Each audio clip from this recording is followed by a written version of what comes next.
Morning, guys. That's me. I'm Tulsi, running for president. Nice to meet you. Nice to meet you guys.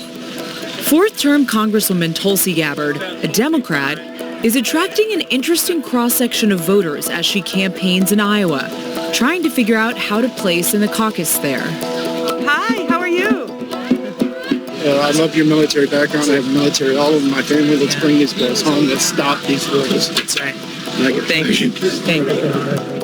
He's a Republican, and he loves that she served in the military so much that he promised to cast his vote for her. Being a decorated service member isn't just a part of Gabbard's past.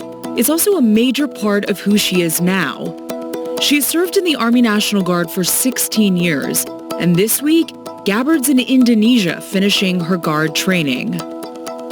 I'm grateful for that privilege of being able to serve in this way. Some people are saying, well, gosh, your campaign's going to take a hit, and, if that's the case, so be it. So you're not worried about that right now? I'm not worried about it. I'm focused on continuing my service and doing so in this way during this deployment. This isn't the first time she's left her elected job to serve. It's so nice to meet you. Nice to meet you. I love how you support our troops. In 2004, she resigned from the Hawaii State Legislature to volunteer as a medic in Iraq. Foreign policy isn't the top issue of the Democratic Party, but it is for Gabbard. It's literally what she's running on. I went and deployed to Iraq and enlisted in the military, believing the lie that was told to so many of us, to the whole country, about why it was necessary for our country to start this war in the first place. The lie that we were told by politicians, by our president, by leaders in his cabinet about how it was in our country's national security interest to go and topple this brutal dictator in Iraq who was working with al-Qaeda, who had weapons of mass destruction, and how that posed a threat to the American people. We as service members, we were betrayed.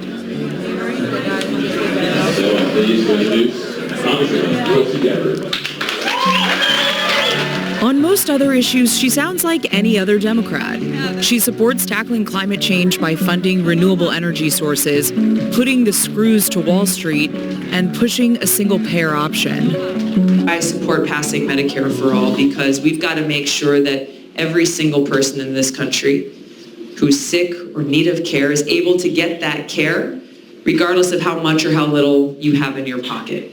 Where she aligns with President Trump is wanting to bail on conflicts on foreign soil, like the one in Afghanistan. Now, there's an issue that's central to all of these that I think it's important to address, and that is the cost of war. Our foreign policy is inseparable from our domestic policy because as we're talking about the needs of our people, that requires resources, that requires investment. We as taxpayers are spending $4 billion every month in Afghanistan. She shocked people in 2017 when she played diplomat and flew to Syria, where she met with President Bashar al-Assad, a despot who's brutalized his people. Whatever you think about President Assad, the fact is that he is the president of Syria. In order for any peace agreement, in order for any possibility of a viable peace agreement to occur, there has to be a conversation with him. Do you believe that Assad was behind the use of chemical weapons that he used against his own people?